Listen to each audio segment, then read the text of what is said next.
네, 이번에 여야 전직 의원과 함께 정치권의 가장 뜨거운 쟁점에 대해서 양측의 이야기를 들어보는 여의도 정치 외전 시간입니다.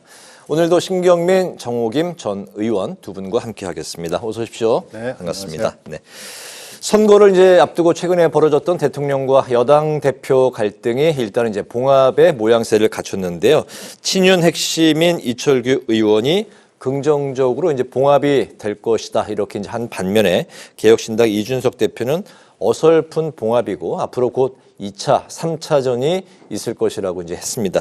이번 그 충돌 주말부터 이제 며칠 동안에 있었던 일인데요. 시작과 마무리 두 분 어떻게 보셨을까요? 예, 신경민 의원님부터 들어볼까요? 시작이 좀 약간 어처구니가 없는 게요. 되게 이렇게 조용히 와가지고 찌를 때는 그러니까 예전에는 청와대 얘기는 안 합니다. 네. 항상 이제 청와대가 당무 개입을 하려고 시도를 하고 성공하는 경우도 있고 실패하는 경우도 있고 그러면요. 네. 되게 그냥 양 당사자들이 있는 듯 없는 듯 뭐 그렇게 끝나거든요. 근데 이번에는 한동훈 비대위원장이 만났다.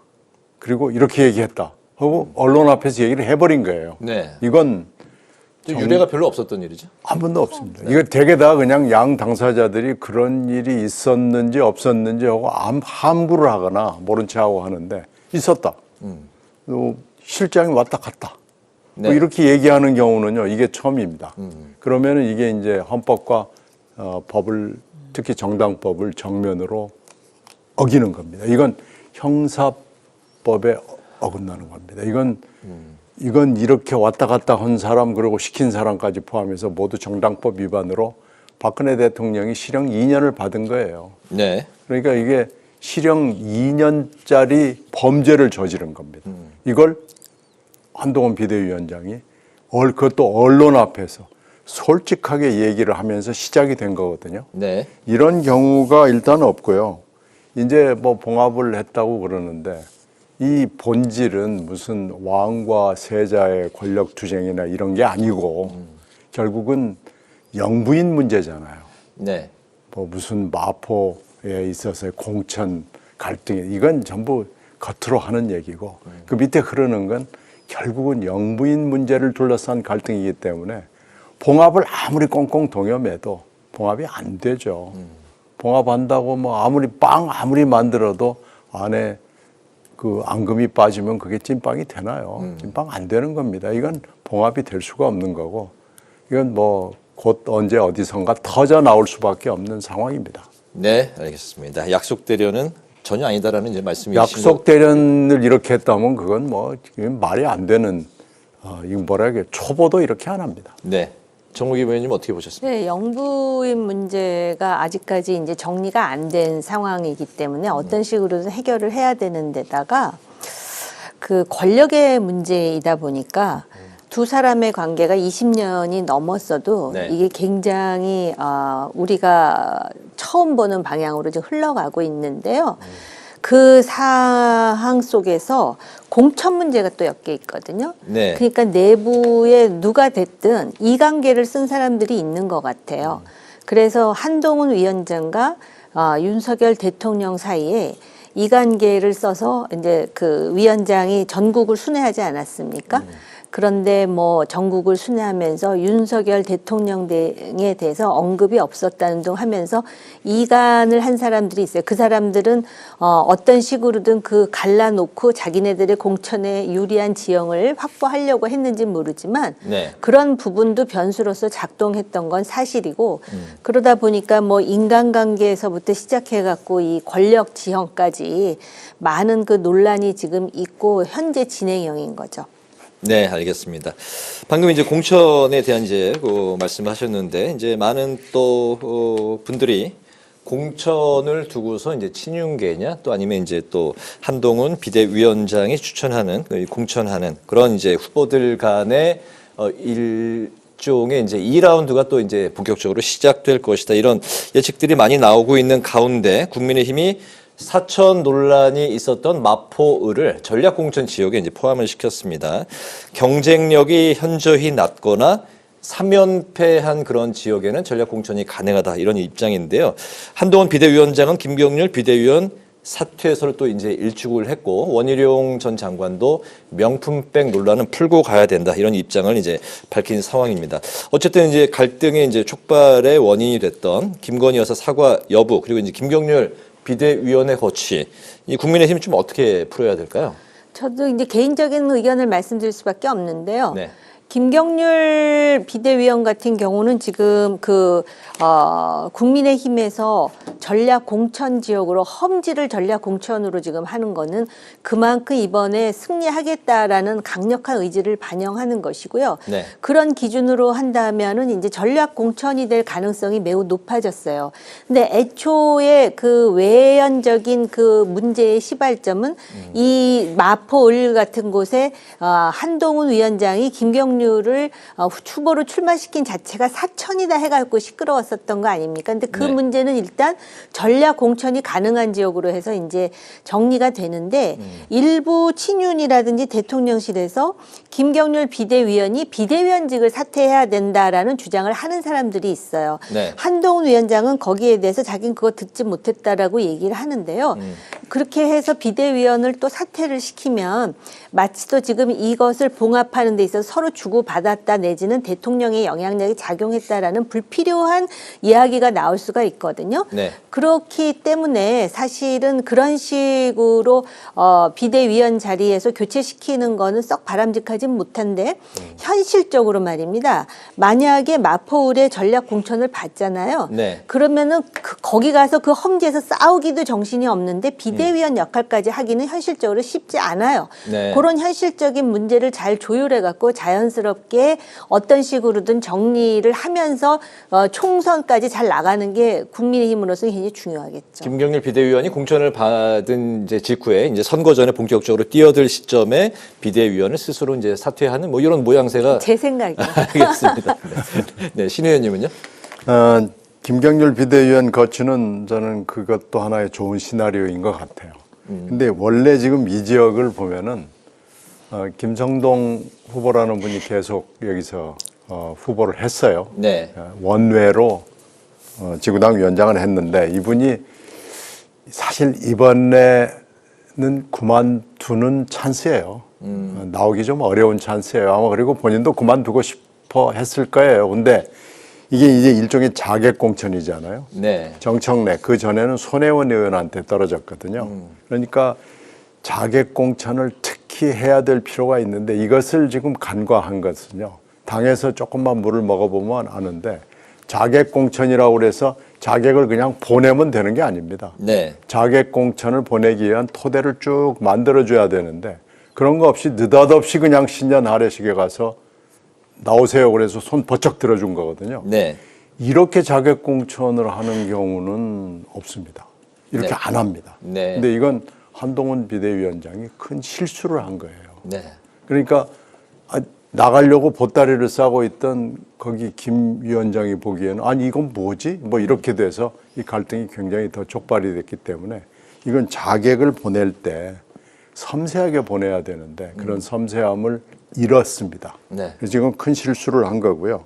김경률 비대위원은 금방 정 의원 말씀하신 그런 수순으로 비대위원을 그만두는 게 말하자면 조금 스무스한 그나마 좋은 출구 전략이 될 수도 있다. 전략이 될 수 있는데 만약에 지금 갑자기 나 비대위원 그만둘래요 하고 나가면 이제 이건 또 제2의 한동훈 사태가 되는 거기 때문에 이건 정말 바보 같은 결정을 하는 거라서 저는 그렇게 안 할 걸로 예상을 합니다만은 하도 그 괴팍한 분들이 많이 있기 때문에 또 어떻게 될지 모르겠습니다. 네.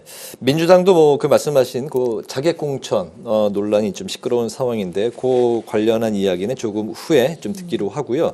민주당이 이제 관련해서 현재 이제 공세 수위를 이제 높이고 있는데 명품백 의혹은 이제 사과할 그 사안이 아니고 이제 수사를 받아야 된다 이런 입장이고 관권 선거 저지 대책 위원회도 이제 구성을 하는 상황입니다. 민주당이 이제 총선을 불과 이제 80여일 앞두고 있는 상황에서 김건희 여사 그리고 이제 윤한 갈등을 총선에 최대한 좀 활용할 전략으로 앞으로 이제 펼칠 것인지 좀 어떻게 보십니까? 이건 참 좋은 소재죠. 왜 그러냐면 몇 년 전에 옥새 들고 나르샤 김무성 당대표 시절에 그걸 기억할 거예요. 네. 옥새 들고 나르샤를 훨씬 뛰어넘는 SF급 활극이 벌어진 겁니다. 비대위원장을 갑자기 날려버리는 거거든요. 그것도 대통령이 비서실장을 보내가지고. 이건 옥새 파동보다도 훨씬 더 급수나 충격파가 높아요. 네. 그러니까 이건 선거 지금 80일도 안 남은 상황에서 이런 일을 한다는 것은요. 선거를 무지 모르거나 국민을 우습게 하거나 아니면 둘 다 다거나 합니다. 네. 이렇게 하는 경우는요. 네. 독재 국가에도 이렇게 안 합니다. 그러니까 되게 그때는 조심조심하거든요. 네. 안 하던 짓도 하고 하던 짓도 안 하고 그러는 게 선거 기간이고 선거 80일 앞두고는요. 네. 저기 한 걸음 한 걸음을 조심조심하는 게 맞는데 이번에는 사실 전혀 뜻밖의 상황에서 전혀 뜻밖의 활극이 벌어진 겁니다. 네. 네. 유난 갈등을 이제 최대한 좀 활용할 것이다라는 이제 입장이신 것 같고요. 그러니까 그걸 활용하지 않는다면 민주당이 아닌 거죠. 예. 그리고 이제 김건희 여사의 요 사안도 어떻게 좀 민주당은 어떻게 앞으로 이제 펼칠까요? 아니 홍익표 원내대표가 명품백 의혹 사과 아닌 수사 받아야 된다 이렇게 얘기했잖아요. 네. 저는 일단 이런 면이 있어요. 그거 동영상으로 그대로 다 나와 있잖아요. 네. 수사를 받아야 돼요. 누가 받아야 되느냐? 몰카 공작한 그 사람 받아야 돼요. 계획적으로 그 서울의 소리가 뭐 돈을 댔다 그러지 않습니까? 기자가. 네, 네. 그래서 모 백화점에 가서 영수증까지 이렇게 동영상에 비춰가면서 그리고 그 몰카 카메라 시계를 차고 들어가가지고 그래가지고 그 영부인이 그 디오르 백을 받는 장면을 본인은 찍었다 그러는데 제가 그 나중 얘기를 들어보니까 그래서 그 백을 들고 나오기를 기다렸대요. 근데 백을 들고 나오지를 않아서 그냥 터뜨렸다라는 이야기까지 제가 들었거든요. 네. 어쨌든 그런 몰카 공작이라는 불법적 비법적 행동을 한 부분에 대해서는 철저히 수사해서 재발되지 않도록 해야 되고 네. 그다음에 이런 거를 아무리 법으로 처벌할 수 없다 하더라도 대통령의 부인이 이걸 받았다는 자체가 국민 감성을 상당히 자극해요. 본인이 쓰지 않고 뭐라 그랬죠? 선물로서 어디다 보관하고 있다 그러는데 그래서 이거는 국민의 감정에 호소하는 방향으로 네. 사과를 해야 되는 것이고 그다음에 윤한 갈등이요.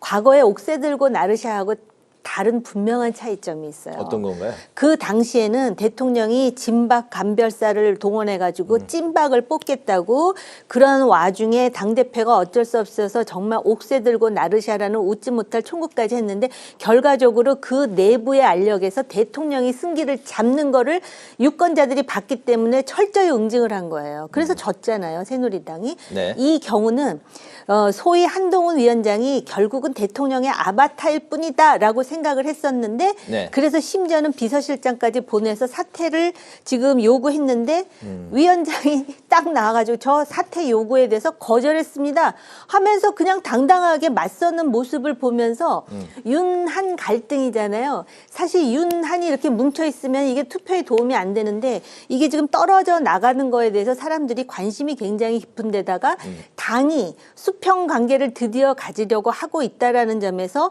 굉장히 긍정적인 인식이 늘어난다라는 점에서 오히려 야당이나 제3당이 긴장해야 돼요. 네. 총선에는 오히려 전화위복으로 국민의힘에 유리한 국면으로 펼쳐질 수 있다는 말씀이신 거죠? 알겠습니다.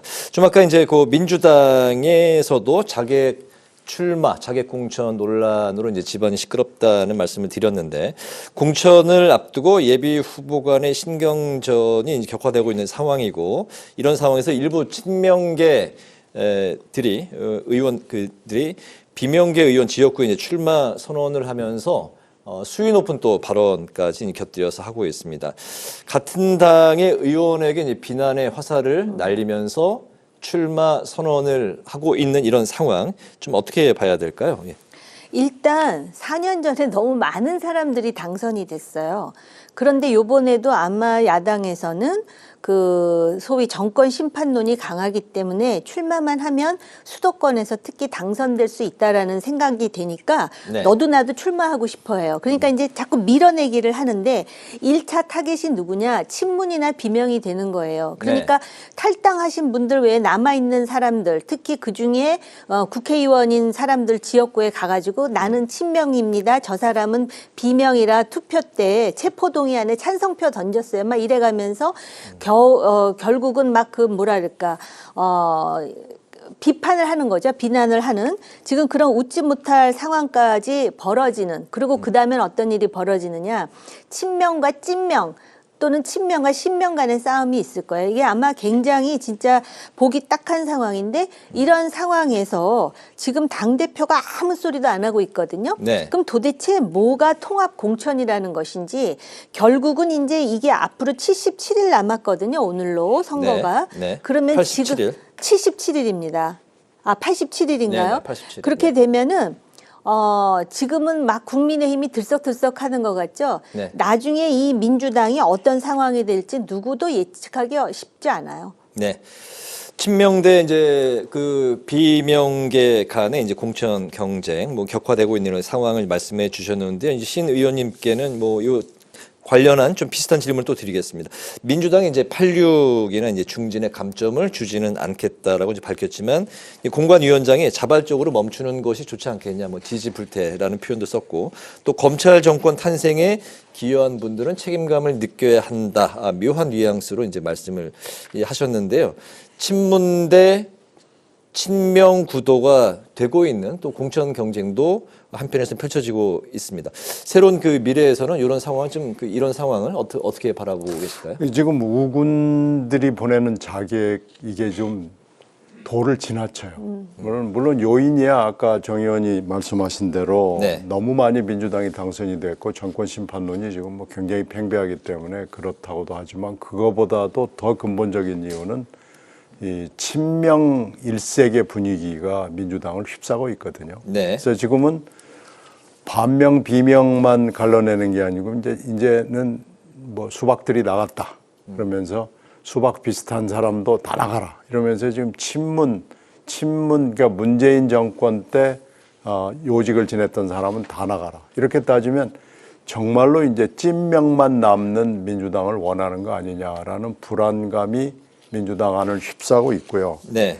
우군 자객이 얼마나 많냐면은 지금 윤영찬 의원 지역구가 사실 대표적인데요. 지난번에 현근택 후보의 파동도 있었지만 현근택 후보가 제1 자객이라고 그러면은 네. 거기에는 자객이 두 손을 다 쓸 정도로 많습니다. 이수진 네, 의원 거기에다 또 이수진 의원이 서대문에서 한참 지금 하다가 서대문 의원이 전략 지역구가 되니까 네. 거기 이제 안 되거든요. 그러니까 그쪽으로 갑자기 가면서 윤영찬 의원을 맹비난을 해요. 상상할 수 없을 정도의 단어나 논리를 이용을 해가지고 윤 의원을 비판을 합니다. 네. 만약에 이건 적보다도 더 심하게 지금 비판을 하는 거거든요. 이 우군 자객이 적군 자객보다 더 지금 굉장히 심한 겁니다. 그래서 이렇게 되면 같은 당 안에 울타리에 있지만 같은 당에 있다고 볼 수 없는 지금 상태가 벌어지는 거죠. 근데 여기에 대해서 대표나 지도부가 입을 열질 않는 거예요. 사실 입을 열어야 됩니다. 지금 홍익표 원내대표 정도가 뭐라고 얘기하는 수준인데 사실은 당대표나 이런 때 당대표의 핵심 측근 실세들이 얘기를 해야 되는데 이런 때는 또 입을 다물어요. 이게 지금 민주당이 건강하지 않은 증거로 보입니다. 알겠습니다. 원래 그 비례대표 의원은 같은 당 현역 의원이 있는 지역구에는 출마하지 않는 게 뭐 정치권에 좀 이게 일종의 좀 관례 비슷한 게 있다고 에티켓 들었는데요. 비슷한 거였는데 그거 깨진 지는 좀 이제 됐습니다. 알겠습니다. 그 이제 개혁신당 한국의 희망이 이제 합당을 선언을 했고 그리고 이제 새로운 미래도 미래대연합의 27일 광주부터는 창당 대회를 함께 하자 이렇게 이제 제안을 했습니다. 신 의원님이 중텐트는 쳐진 것 같다 이런 이제 말씀을 하셨는데요, 언론에. 문제가 이제 그 빅텐트의 성사 여부인데 앞으로 진행이 좀 어떻게 될까요? 중텐트에서 빅텐트로 갈까요? 뭐 그건 정말로 알 수 없는 일이지만 중텐트가 쳐질 걸로는 예상을 했어요. 네. 그러니까 이제 지금 조금 큰 신당들이 뭐 신당의 움직임도 있고 신당을 이미 차린 데도 있고 그런데 이게 전부 다 이 5세력인데 5세력이 전부 다 모여서 한꺼번에 야, 다 모이자 이렇게 하는 건 현실적으로 쉽지 않거든요. 네. 그러니까 오늘 일단 중텐트 하나가 지금 쳐진 거고요. 네. 앞으로 또 다른 중텐트가 쳐질 가능성이 있고요.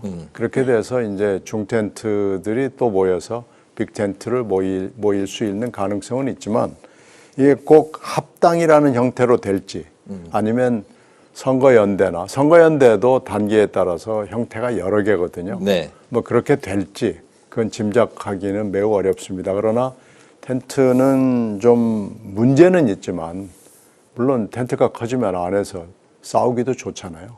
그러니까 그 텐트에 커지면은 뭐 다 장점만 있는 건 물론 아니지만 일단 국민들에게 소구력을 갖기 위해서는 텐트는 일단 커져야 된다라는 것이 정치 현실입니다. 그런 점에서 봤을 때는 꾸준히 빅텐트에 대한 논의는 할 거고요. 네. 그 과정에 여러 가지 뭐 논란들도 있고 감정 싸움도 있고 그러겠지만 역사적 대의나 양당 구조에 피곤해하는 또 불안해하는 국민들을 위해서는 사실 텐트가 크면 클수록 좋다. 저는 그렇게 봅니다. 네, 그런 상황에 뭐 이런 기류 때문에 이제 이낙연 전 대표가 이제 불출마를 선언을 했다가 최근에 출마 가능성 이야기가 여기저기서 뭐 나오고 있네요. 어떻습니까?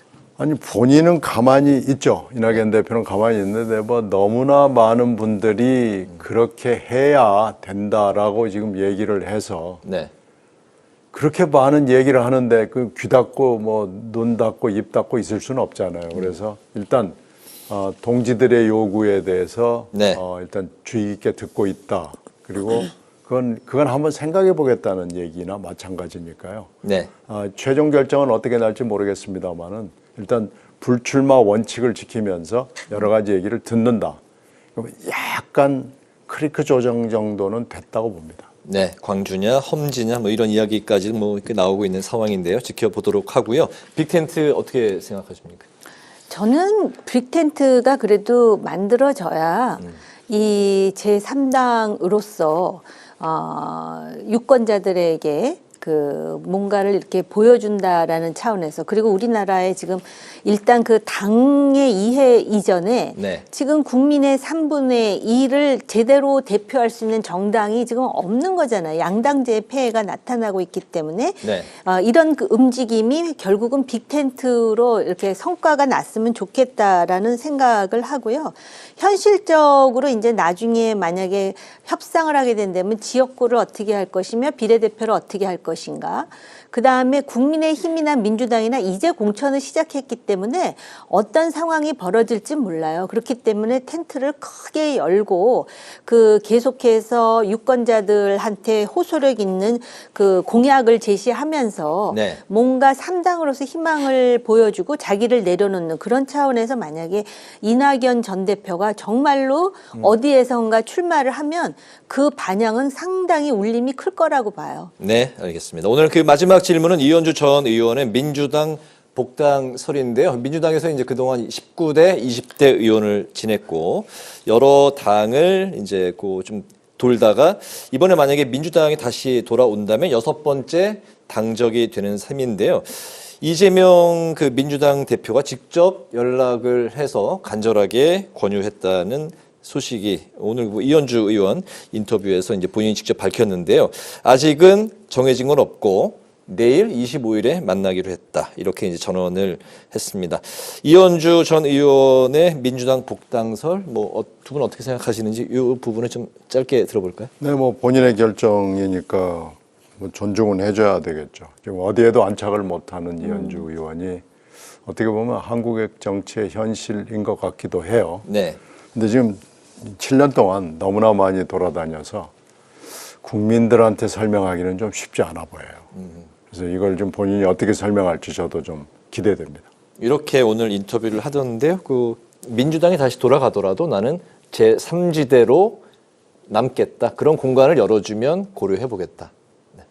그게 무슨 얘기인지 저는 해석을 못 하겠는데 한국 정치 현실이 참 요지경이긴 하지만 어디에도 안착 못하고 이렇게 돌아다녔던 의원이 그렇게 많았던 것으로 기억되지는 않고요.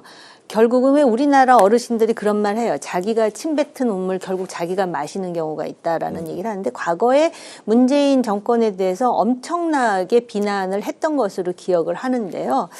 글쎄요, 이게 우리 정치 현실을 반영했다고는 하지만 이걸 해석하기에 따라서는 자신의 정치적 이해에 따라 움직인다라고 그렇게 해석하는 사람들도 있을 것 같아요. 그리고 어쨌든 국민의힘 당원이었잖아요. 근데 그 당에 대한 애정으로 생산적 비판을 한 게 아니라 결국 이렇게 하려고 그랬었나? 물론 아직 민주당으로 간 건 아니지만 내일 뭐 만나고 이렇게 공개가 되는 걸 봐서는 거의 지금 그 민주당으로 가려는 걸까? 이런 상상을 하게 되네요.